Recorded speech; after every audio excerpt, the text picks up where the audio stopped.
الحمد لله نحمده ونستعينه ونستغفره ونؤمن به ونتوكل عليه ونعوذ بالله من شرور أنفسنا ومن سيئات أعمالنا من يهده الله فلا مضل له ومن يضلله فلا هادي له ونشهد أن لا إله إلا الله وحده لا شريك له ونشهد أن سيدنا وسندنا ونبينا وشفيعنا وهادينا ومرشدنا ومأوانا وملجانا ومولانا محمدا عبده ورسوله صلى الله تعالى على آله وأصحابه وأزواجه وذرياته وبارك وسلم تسليما كثيرا كثيرا. أما بعد فأعوذ بالله السميع العليم من الشيطان الرجيم. بسم الله الرحمن الرحيم.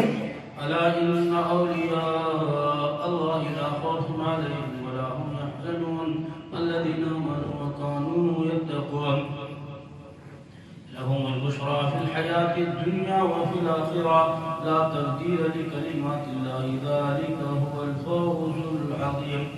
صدق الله مولانا العلي العظيم وبلغنا رسوله النبي الكريم ونحن على ذلك لمن الشاهدين والشاكرين والحمد لله رب العالمين.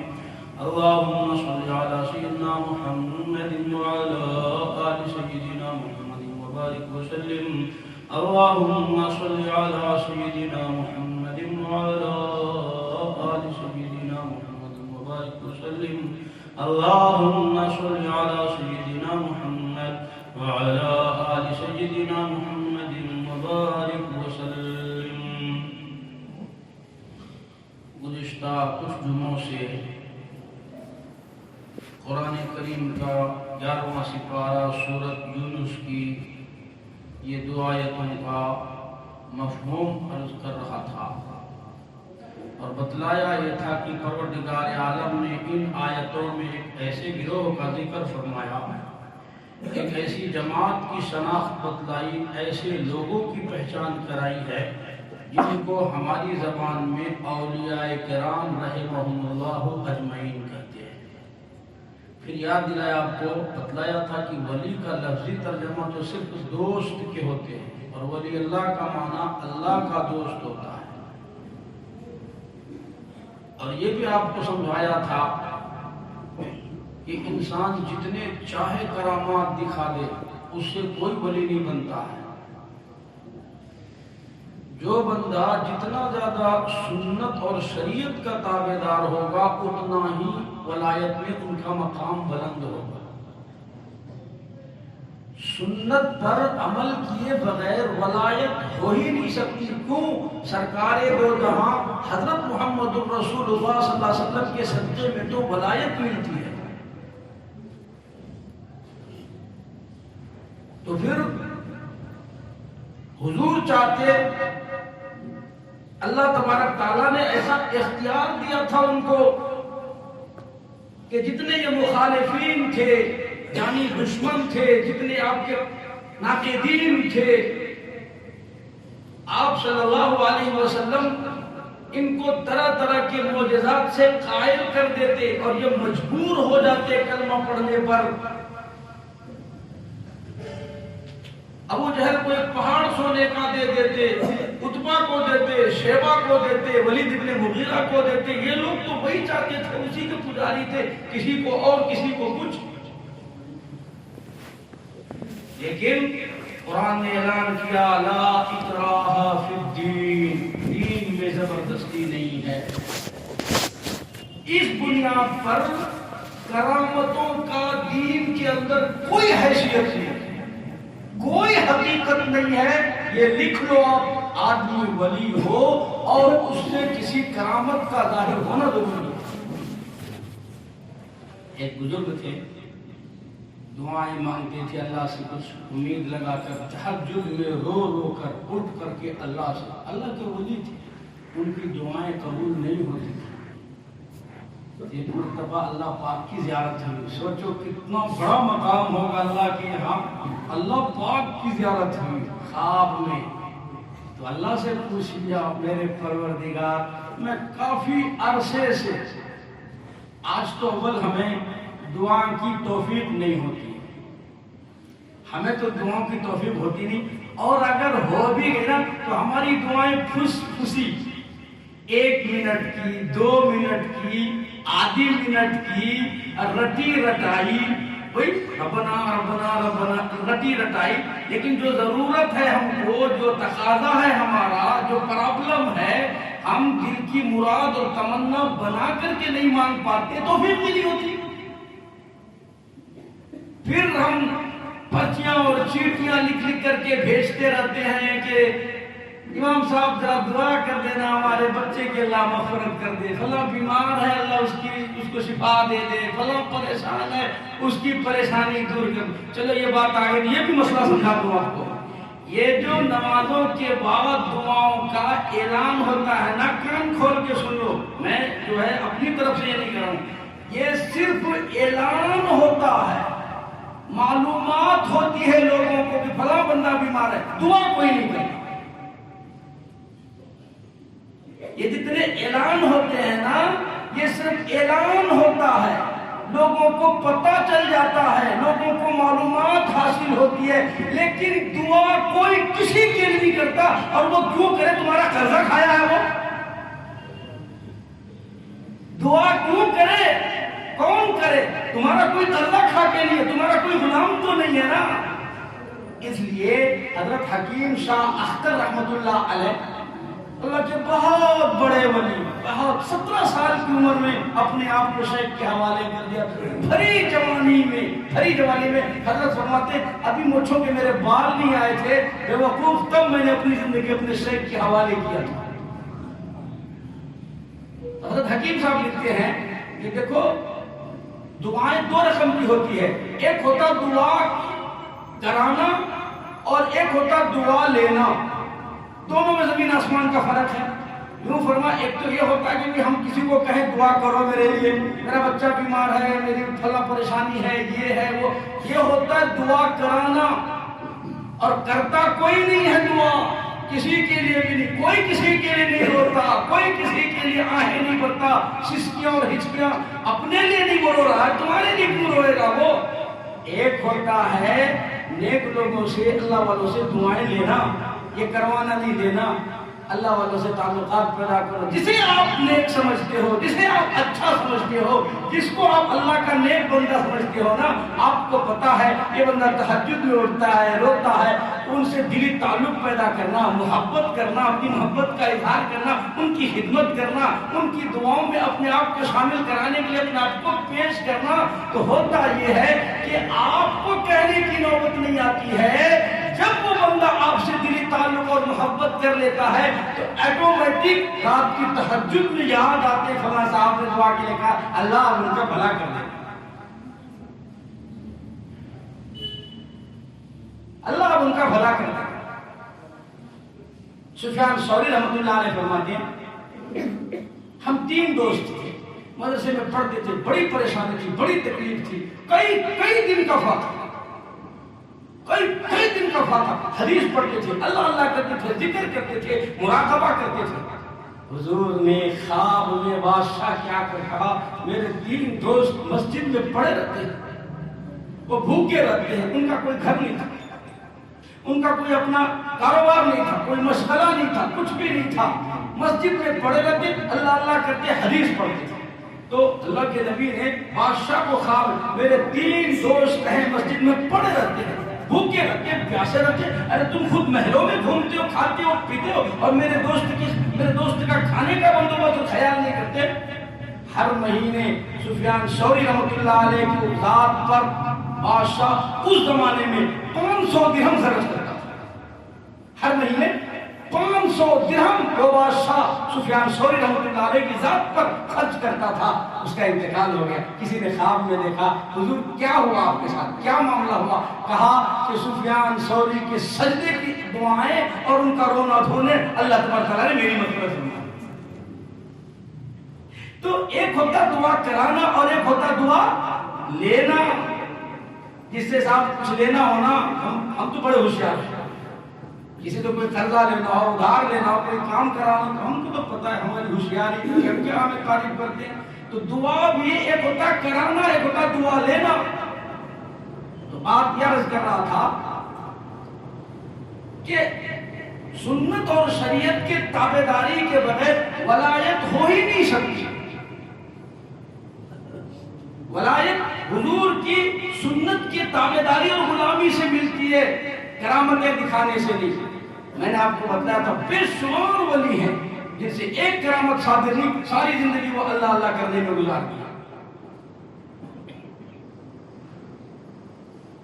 امیر ہو، غریب ہو، عورت ہو، مرد ہو، چھوٹے ہو، بڑے ہو، کوئی بھی ہو،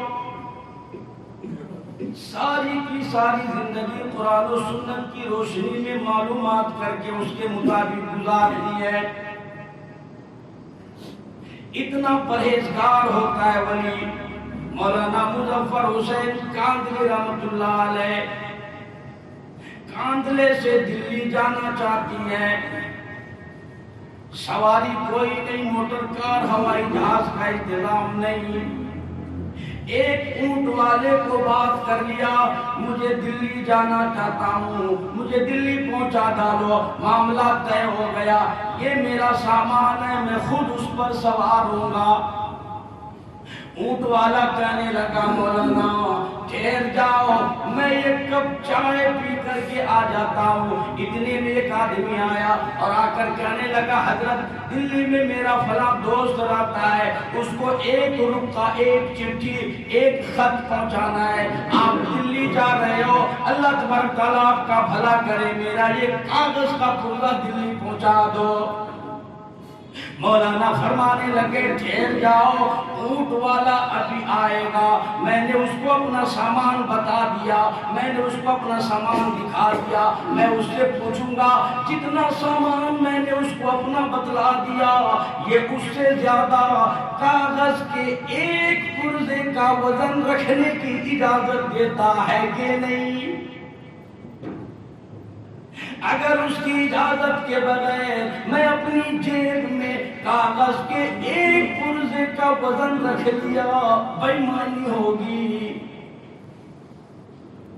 اس لیے کہ سامان دکھا چکا ہوں، معاملہ طے ہو چکا ہے، اب نہیں کچھ رکھا جا سکتا. ایک کاغذ کے پرزے کا بھی وزن. کس قدر تقویٰ ہوگا، کیسی پرہیزگاری ہوگی ان حضرات. واپس ہونے لگے. مولانا مظفر حسین کاندلی رحمت اللہ علیہ دلی سے گھر کاندلا واپس آ رہے ہیں. حضرت نے ایک کرائے پر ایک بیل گاڑی کر لی، اس زمانے میں وہی ملتا تھا. گاڑی میں سوار ہو گئے. چلتے چلتے دوران گفتگو، اب وہ گاڑی والا تھا اور حضرت پیچھے بیٹھ کے تھے، تو بات چیت ہوگی. دعا علیہ سلے کے بعد خیر خیریت کہاں ہو بھائی، کدھر ہو بھائی، کیسے ہو بھائی، دونوں میں بات چیت شروع ہو گئی. دوران گفتگو حضرت کو یہ پتا چلا کہ یہ گاڑی ایک کنجری عورت کا ہے، ایک بدمعاش عورت کا ہے، ایک طوائف کا ہے جو دلی میں طوائف چلاتی ہے، اس کی گاڑی ہے. یہ اس کا نوکر ہے، ملازم ہے، خادم ہے، اس نے اس کو کرائے پہ رکھا ہوا ہے. حضرت فوراً نیچے اترے. بھائی ذرا مجھے پیشاب کرنا ہے. پھر پیدل چل دیے. ہاں بھائی چلو ذرا مجھے پاؤں کھولنا ہے، تھوڑا تھک گیا ہوں. یوں لکھا چلتے چلتے دلی سے کاندلا 10 کوس کا سفر ہو گیا. وہ گاڑی والا کہتا رہا حضرت بیٹھ جاؤ نا، آپ تھک جاؤ گے، بڑھاپا ہے، کمزوری ہے، پریشانی ہے، بلا کی دھوپ پڑ رہی ہے، آپ تھک جاؤ گے، بوڑھے ہو، بیٹھ جاؤ، کمزور ہو جاؤ گے. حضرت کہتے ہیں نہیں نہیں نہیں، ذرا پاؤں کھولتا، تو چلتے رہو، میں تمہارے ساتھ ساتھ کیوں نہیں چلتا رہوں گا. جب 10 کوس کا سفر ہو گیا تو وہ گاڑی والا سمجھ گیا اور کہنے لگا مولانا میں سمجھ گیا، جب سے میں نے آپ کو یہ بتلایا ہے کہ یہ گاڑی ایک رنڈی کی ہے، کنجری کی ہے، اس وقت سے آپ اس گاڑی پر سوار نہیں ہوئے، اور اب میرا دل کہہ رہا ہے منزل جانے تک اب آپ اس پر سوار نہیں ہوں گے. حضرت نے فرمایا ہاں بھائی بات تو اصل یہی تھی. وہ کہنے لگا حضرت پھر آپ نے مجھے 10 روز پہلے ہی وہیں سے واپس کیوں نہ کر دیا؟ فرمایا بیٹھا اس لیے نہیں، گاڑی کٹنے کی تھی، اور تجھے واپس اس لیے نہیں کیا کہ یہ معاملہ کے میرے خلاف ہو جائے گا. اس کو کہتے ہیں تقویٰ، اس کو کہتے ہیں پرہیزگاری، اس کو کہتے ہیں اللہ کا خوف اور ڈر کہ دکھ اٹھا لیا، مصیبتیں جھیل لی، لیکن معاملات کے خلاف نہ ہونے دیا. ایک اور بات یاد رکھو، میری لکھ کے لے جاؤ، نفل پڑھ لینے سے کوئی ولی نہیں بنتا، تہجد پڑھ لینے سے کوئی صرف ولی نہیں بنتا. صرف بول رہا ہوں، پڑھنا وہ بھی ضروری ہے، لیکن صرف تہجد سے، صرف قرآن کی تلاوت سے، صرف ذکر اور اللہ اللہ کرنے سے آدمی ولی نہیں بنتا. ولی تو معاملات کے اندر جب تک ثابت قدمی نہ ہو آدمی ولی نہیں بنتا. میں ساری رات قرآن کی تلاوت کروں، صبح اٹھ کر کے 100 روپے کسی کے ٹھگی کے مار لوں، آپ بولو میری تلاوت کا کیا بنا؟ میں ساری رات تہجد میں گزار دوں اور صبح اٹھ کر کے کسی کا حق غصب کر لوں، کسی کا ناحق چھین لوں، میری تہجد کا کیا بنے گا؟ میری تلاوت کا کیا بنے گا؟ اصل معاملہ ہے معاملات کا صاف ستھرا آج وہ مسلمان کے پلے نہیں ہے.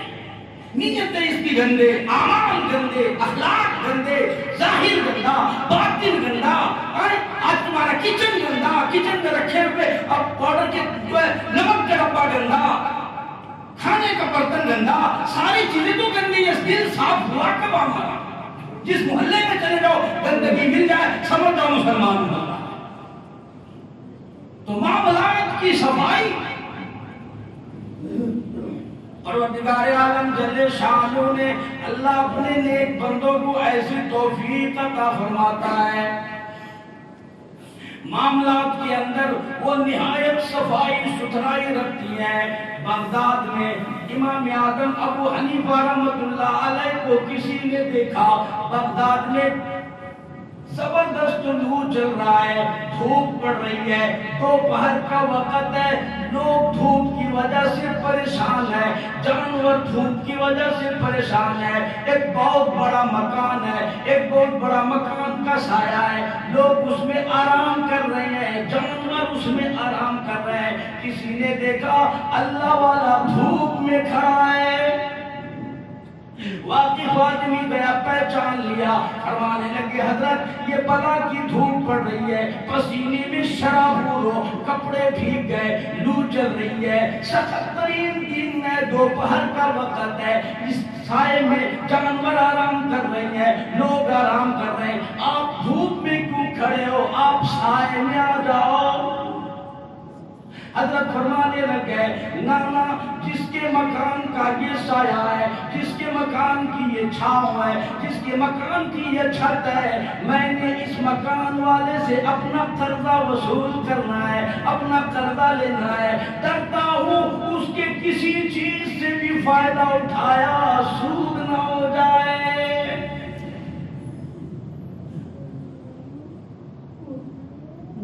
کپڑے کی تجارت کیا کرتے تھے امام صاحب.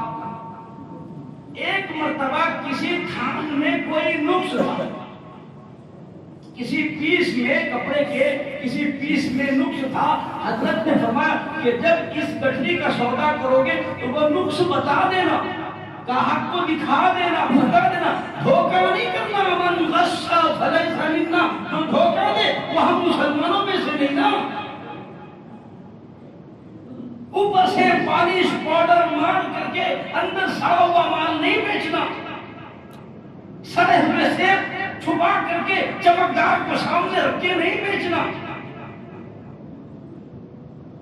رحمت دو عالم صلی اللہ تعالی علیہ وسلم مسجد نبوی سے مدینے کے بازار تشریف لے گئے.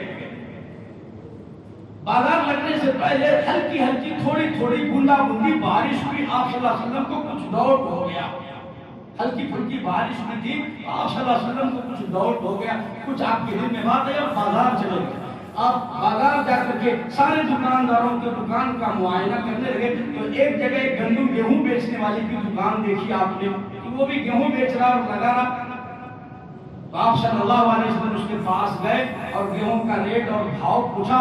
پھر اس کے بعد آپ نے گیہوں کے ڈھیر میں اپنا ہاتھ مبارک ڈالا تو اندر گیلا تھا، نرم تھا اور سوکھا ہوا اوپر تھا. آپ صلی اللہ علیہ وسلم نے فرمایا بھائی یہ تو کیا کر رہا کہ گیلا مال جو بھیگ گیا ہے وہ اندر چھپا کے رکھا اور سوکھا مال کہ اللہ کے رسول بارش پڑی تھی اس میں بھیگ گیا.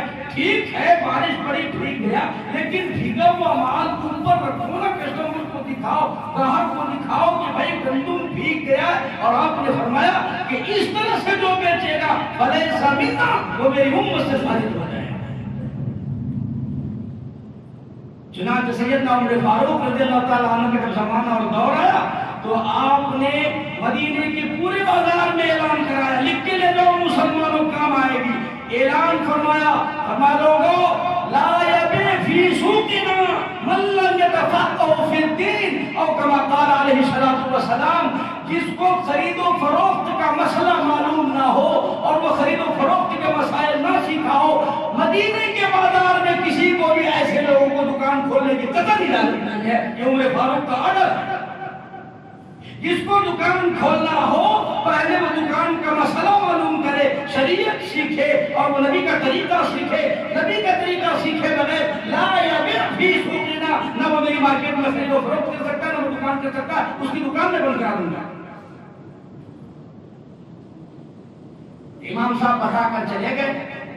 کوئی کسٹمر آیا، وہ پورے تھان کا سودا ہو گیا، ہول سیل کا بیپار تھا، کاروبار تھا، پوری گٹھری چلی گئی. شام کو امام صاحب آئے تو دیکھا وہ گٹھری نہیں ہے. آپ نے خادم کو بلایا، پوچھا بھائی اس میں ایک تھان میں نقص تھا، تم نے وہ بتلایا؟ وہ خادم کہنے لگا حضرت میں تو بھول گیا. اب اتنے سارے کسٹمر آتے ہیں، اتنے گاہک آتے ہیں، بات ذہن سے نکل جاتی ہے، میں تو وہ بھول گیا. اچھا ٹھیک ہے، کس نے وہ خریدا، اس کا ایڈریس پتا بالکل معلوم ہے. روزانہ کئی سو گاہک آتے ہیں، کئی سو لوگ آتے ہیں، لے کے جاتے ہیں، اور مجھے قطعاً پتا نہیں کس نے لیا، وہ کون لے کے گیا اور کتنے میں گیا وہ بھی معلوم نہیں. تو آپ نے کہا ٹھیک ہے، اس گٹھری کی کتنی قیمت ہے وہ تو لکھا ہوا ہوگا نا، کہاں وہ ہے لکھا ہوا، کیا لکھا ہوا؟ تو دیکھا کہ اتنی قیمت پر یہ گٹھری بکی ہوئی ہے. آپ نے وہ قیمت الگ کر لی گٹھری کا. اس کے بعد آپ نے اعلان کروایا خادم سے کہ جاؤ اعلان کرو کہ ابو حنیفہ کے کپڑے کی گٹھری کی قیمت ہے، ایک تھان میں نقص تھا، اس کے پیسے بھی بیچ میں ملے ہوئے ہیں، اللہ واسطے جسے لینا ہو وہ لے کر کے جائے. علماء نے لکھا خادم کئی شہروں میں لے کر کے پھرا مگر اس گٹھری کی قیمت کو اللہ واسطے لینے والا کوئی پورے شہر میں نہیں ملا. کیسے نیک لوگ تھے، کتنا حلال اس زمانے میں کھاتے ہوں گے، کس قدر تقویٰ پرہیزگاری ہوگی کہ ذرا سی صبح والی چیز کو لینے والا پورے بغداد شہر میں کوئی نہیں ملتا تھا. ہائے آج ایسا دور آ گیا، آپ مجھے سود کے پیسے لا کے دے دو، پھر دیکھو جزاک اللہ سبحان اللہ بارک اللہ، حاجی صاحب اللہ برکت دے، خوب دے. کون پوچھتا ہے کیسے کما کر کے لائے، کہاں سے آیا، کیوں آیا؟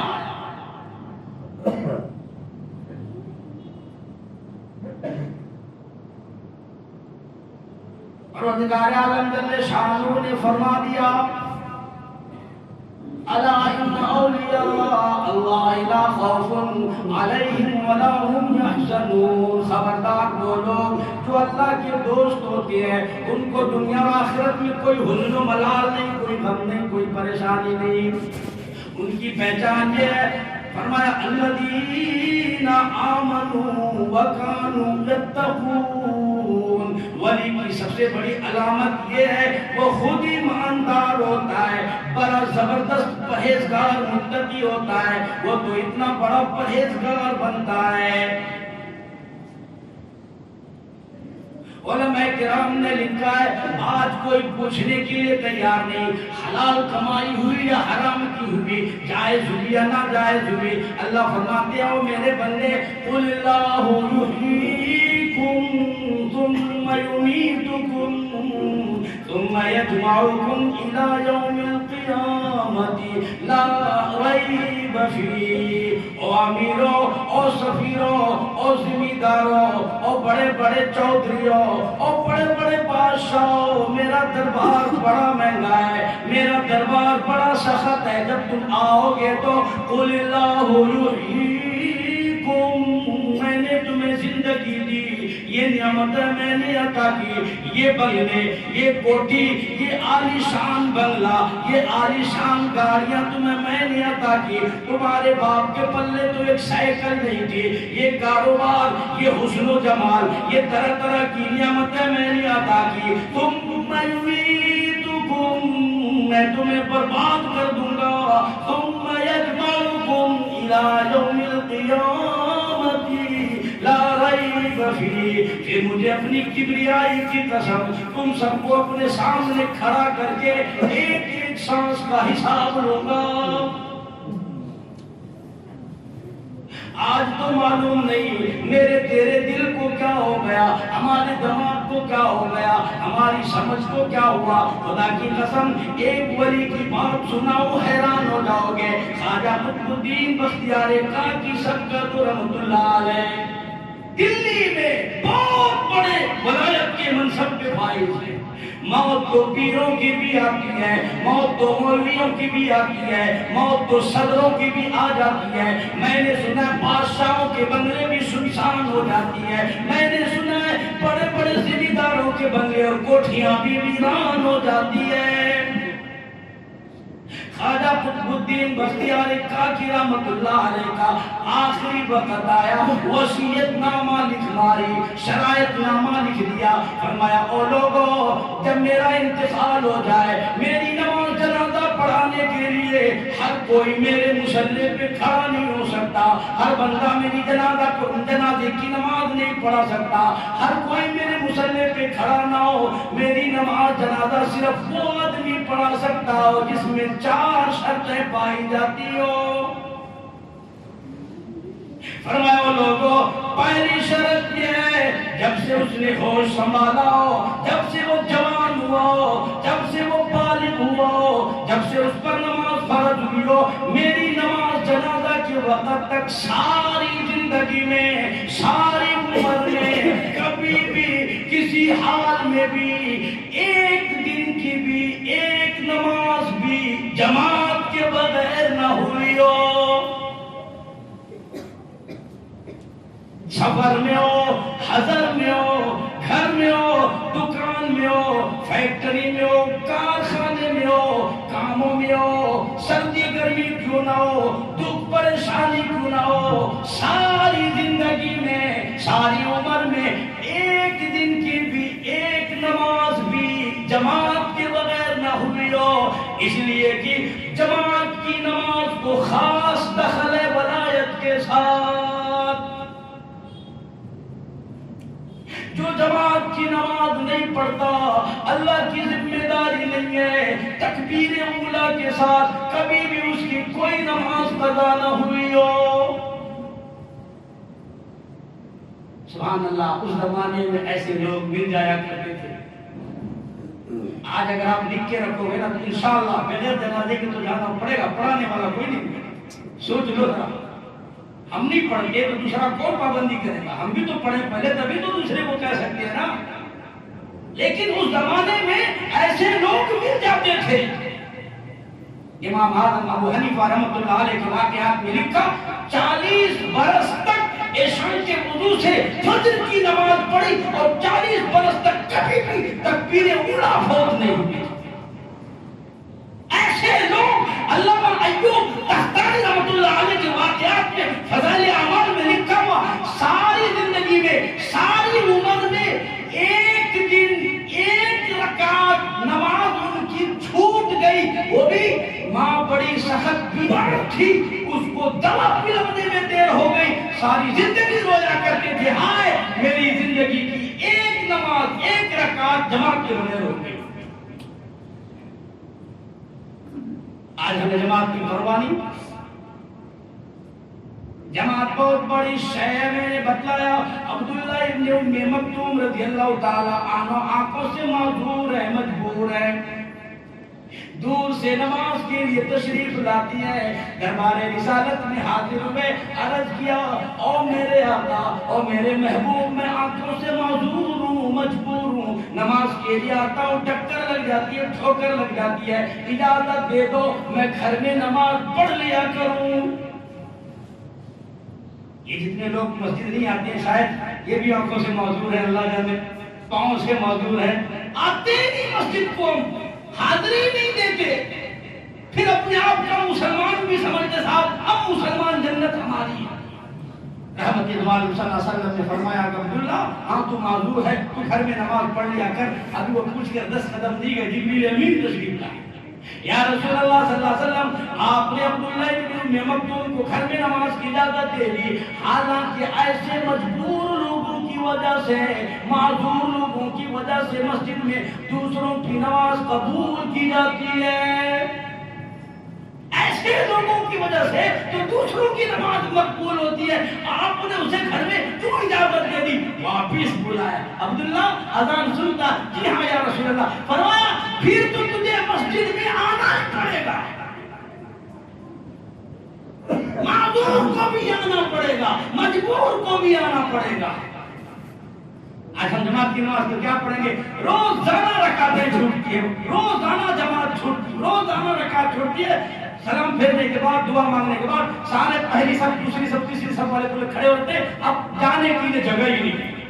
ایک آدمی ایک دو آدمی کا قصہ نہیں ہے، مستقل 3-4 صفحے روزانہ چھوڑتی ہے، بازو بازو جن کا گھر ہے ان کو بھی اہتمام نہیں ہے، وہ سوچتے جماعت کوئی شے ہے ہی نہیں۔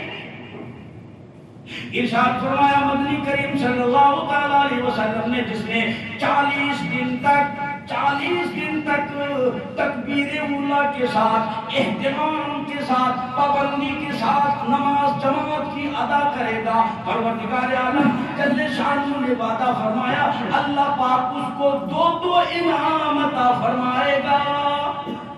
پہلا انعام اللہ جہنم سے اس کو بری کر دے گا، جہنم سے آزادی کا اعلان کر دے گا۔ اس بندے نے 40 دن تک جماعت کے ساتھ، تکبیر اولا کے ساتھ، پہلی صف میں پابندی سے نماز جماعت ادا کی، اللہ پاک اس کو جہنم سے بریت کا اعلان فرمائے گا۔ دوسرا انعام اللہ فرماتے میں اس کو نفاق سے بری کر دوں گا، وہ منافق بن کے نہیں مرے گا، مومن بن کے مرے گا، مسلمان بن کر مرے گا، کامل ایمان کی موت مرے گا، نفاق کی موت نہیں مرے گا۔ جماعت چھوڑنے والوں کے لیے ڈر ہے کہیں نفاق پر موت نہ آ جائے، ڈر ہے جماعت چھوڑنے سے رک جاؤ، باز آ جاؤ۔ جب پابندی کرنی ہے نماز کی 5 منٹ پہلے گھر سے چلو، پہلی صف میں نماز پڑھنے کی پابندی اختیار کرو، کبھی تو آپ جو ہے استقلال دکھائیں گے تو مست نہ ہو۔ آج تو جمعے کی توفیق نہیں ہے، جمعے کی بھی جماعت آخر تک تاکہ مل جائیں گے، بعض ساتھی اب آئیں گے، خطبے کی اذان ہوگی تب آئیں گے، آخری رکعت بھی مل جائیں گے، سلام پھیرنے کے بعد بھی آتے ہیں۔ میں نے بتلایا نہیں آپ کو کہ جمعے کا اذان سنتے ہی جمعے کی فہرست نام کٹ جاتا ہے، تیرا نام ہی نہیں، اپنے دل میں خیال کر لیا ہو جمعہ پڑھ لیا میں۔ ایسی مسجد تلاش کرو جب فوراً جمعہ ہوتا ہو، آپ گھنٹہ مسجد میں بیٹھنا نہ پڑ جائے۔ کیا خدا ہمارے دلوں کی چالاکیوں سے واقف نہیں ہے؟ وہ نہیں دیکھ رہا کہ یہ جلدی کیوں کر رہا ہے، نماز میں جلدی، جمعہ میں جلدی، دین کے کام میں جلدی، اور دنیا کو کہتا صاحب سوار کر کے کرو، ٹھیک سے کرو، چاہے کہ دکان پہ ایک کوک دھونے والا بچہ ایک بھی کوک چھوٹنے نہ پائے، دھیان سے کام کرو، اور نماز جلدی۔ تو ایسی جگہ کوئی نہیں تلاش کر، چلو جہاں جلدی موت آتی وہاں چلے جائیں، ایسی جگہ کوئی نہیں جاتا۔ خواجہ قطب الدین بختیار کاکی رحمۃ اللہ علیہ ولی ہے، اللہ کے نیک اور مقبول بندی ہے، انہوں نے پہلی شرط لکھ ماری میری نماز جنازہ وہ آدمی پڑھا سکتا ہے جس کی ساری عمر میں، ساری زندگی میں کبھی تکبیر اولا فوت نہ ہوئی ہو۔ مؤذن صاحب اللہ اکبر تکبیر کہہ رہے ہو اور وہ صفوں میں موجود ہو، امام نے پہلی تکبیر اللہ اکبر کہا اور یہ صفوں میں موجود ہو، اس کو کہتے ہیں تکبیر اولا کے ساتھ نماز پڑھنا۔ دوسری شرط خواجہ قطب الدین بختیار کاکی رحمۃ اللہ علیہ نے لکھی، اور لوگوں میری نماز جنازہ وہ آدمی پڑھا سکتا ہے، ایسا بندہ پڑھا سکتا ہے جس نے ساری عمر میں ساری زندگی میں کبھی بھی کسی حال میں بھی عصر کی سنت ہے اس کی قضا نہ ہوئی ہو۔ فرمایا او لوگوں فرائض تو کیا، واجبات تو کیا، ضروری نماز تو کیا، سنت مؤکدہ تو کیا، غیر مؤکدہ تو کیا، عصر کی سنت ہے جو کہ نفل کے درجے میں ہے، وہ بھی ساری عمر میں کبھی اس کی قضا نہ ہوئی ہو۔ اب یہ دیکھو ولی ہے کا شرط لکھتا ہے، لیکن ایک بندہ ہے مقبول ہے محبوب ہے، کس طریقے سے زندگی گزارا۔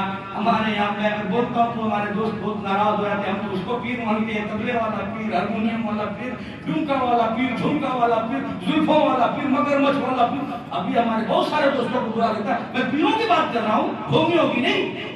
میرا فرض بنتا ہے میں نے قرآن کریم کی آیت پڑھی، اس کا صحیح مطلب بیان کروں آپ کو۔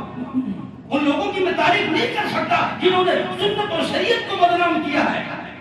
آپ ثابت کرو گدھا پالنا سنت ہے، طوطا پالنا سنت ہے، مگرمچھ پالنا سنت ہے، دھاگا پالنا سنت ہے، چادر گادر جو کچھ ہے۔ میرے نبی نے کسی صحابی کو اجازت دی، آؤ میری قبر پہ چادر ڈال کے بیٹھ جاؤ، کچھ کرنے کی ضرورت نہیں ہے۔ پھر کیوں یہ شرطیں رکھی انہوں نے؟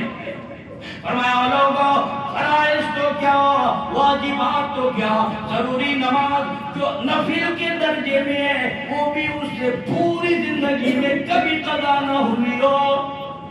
اور فرمایا تیسری شرط یہ ہے میری نماز جنازہ وہ آدمی پڑھا سکتا ہے ایسا بندہ میرے مصلی پہ کھڑا ہو، ہر کوئی کھڑا نہ ہو، ہر کوئی میری نماز جنازہ نہیں پڑھا سکتا ہے، ایسا بندہ میری جنازے کے لیے کھڑا ہو سکتا ہے جس کی ساری عمر میں ساری زندگی میں کبھی بھی کسی حال میں بھی تہجد کی نماز اس کی قضا نہ ہوئی ہو۔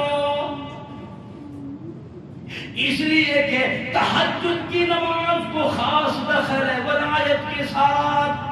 امن هو قانت آناء الليل ساجدا وقائما يحذر الآخرة ويرجو رحمت ربی۔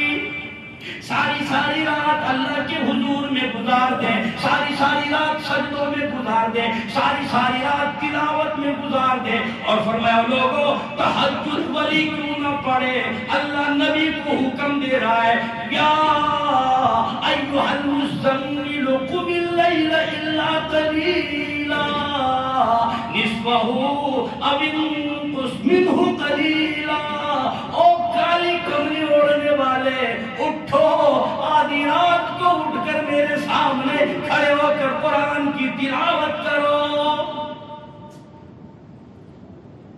نبی کو خدا حکم دیتا ہے رات کو اٹھ کر قرآن پڑھو، تہجد پڑھو، میرے سامنے عاجزی کرو، انکساری کرو، رو گر گراؤ۔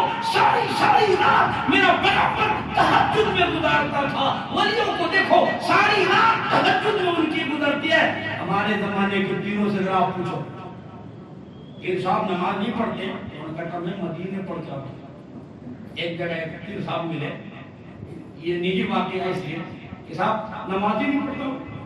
ایک پیر صاحب ملے تو کلمہ یاد نہیں ہے، وہ درگاہ میں بیٹھ کے کلمہ یاد نہیں ہے، دعا یاد نہیں ہے، نماز یاد نہیں ہے، ثنا یاد نہیں ہے۔ اس سے پوچھا پیر صاحب نماز نہیں پڑھتے؟ تو کہتا نہیں میں تو آنکھیں بند کرتا ہوں، مدینے جا کے پڑھاتا ہوں۔ کوئی ہوشیار آدمی گیا اور کہنے لگا حضرت روٹی یہاں ٹھوستے ہو، پانی یہاں ڈکار مارتے ہو، بیوی بچے یہاں پیدا کر رہی اور نماز مدینے پڑھ کے آتے ہو، روٹی بھی وہیں ٹھوس لو نا جا کے، کیوں مدینے کی روٹی اچھی نہیں کی؟ خاموش ہو گئے پیر صاحب، آؤ پکڑے کے بھیا دھیان دیکھو کیا بنایا ہے۔ شیخ عبد القادر جیلانی رحمت اللہ علیہ بہت بڑے اللہ کے ولی ہے، ساری رات خانقاہ میں اللہ کی آواز آتی ہے، ساری رات ذکر حقیقت کا مراقبے کی آواز آتی ہے، کسی کو بھی سونے کی اجازت نہیں۔ امام احمد بن حنبل رحمت اللہ علیہ نے شرائط لکھ ماری، میرے پاس صرف حدیث وہ پڑھ سکتا ہے، اس کو اجازت ہوگی میرے درسگاہ میں بیٹھنے کی، مجھ سے حدیث پڑھنے کی، جو تہجد کا پابند ہوگا وہ میرے پاس پڑھے گا۔ تہجد بہت بڑی نعمت ہے، بہت بڑی دولت ہے۔ اللہ کی قسم علماء نے لکھا، جو بندہ رات کو اللہ کے سامنے روتا ہے نا، اللہ دل کو مخلوق کے سامنے رونے نہیں دیتے۔ لکھو پوائنٹ کی بات نوٹ کر لو، یہ جو روتے پھرتے ہیں نا، روتے پھرتے ہیں انہوں رات میں اٹھ کر کے رونے کی اس کو ہمت نہیں ہوتی، توفیق نہیں ہوتا اللہ کے سامنے۔ اور جو بندہ خالق کے سامنے روتا، اللہ مخلوق کے سامنے رونے نہیں دیتا۔ جو بندہ اپنے اللہ سے عاجزی کرتا ہے، اللہ مخلوق کی ذلت سے اس کی حفاظت فرماتے ہیں۔ رات میں اٹھ کر کے رونے کی عادت ڈالو، اللہ سے مانگنے کی عادت ڈالو، رب ذوالجلال کی قسم اللہ ولایت کا مقام عطا فرمائے۔ خواجہ قطب الدین بختیار کاکی نے شرط لکھ ماری کہ تیسری شرط یہ ہے، میری نماز جنازہ وہ آدمی پڑھا سکتا ہے جس کی ساری عمر میں، ساری زندگی میں کبھی بھی تہجد کی نماز قضا نہ ہوئی ہو۔ یہ تین شرطیں جو تھی، تو تقوی کی تھی، چھوڑو اللہ اللہ کرنے کی تھی، ذکر کی تھی، تقوی کی تھی، جماعت کی نماز، عصر کی سنت ہے اور تہجد کی نماز۔ چوتھی شرط تو ان سے بھی زیادہ مہنگی ہے اور بہت زیادہ گرم ہے، بہت زیادہ سخت ہے، بہت سخت ترین شرائط اللہ والے لکھ کر کے اور زندگی گزار کر کے دے کر کے گئے۔ یوں ہی یہ بکنے والی بات نہیں ہے، وقت ہو گیا، اللہ چاہا تو پھر دیکھ میں انشاءاللہ اس ٹاپک کو پورا کروں گا۔ اللہ ہمیں بس یہ دعا کر اللہ ہمیں اچھا بنا دے، اچھے بننے کی ترتیب پہ اللہ لگا دے۔ اللہ تبارک تعالیٰ سب کے ساتھ خیر کا، بھلائی کا، احسانات کا، اللہ تمام کا عمل توفیق عطا فرمائے۔ آمین۔ باقی دعوات الحمدللہ رب العالمین۔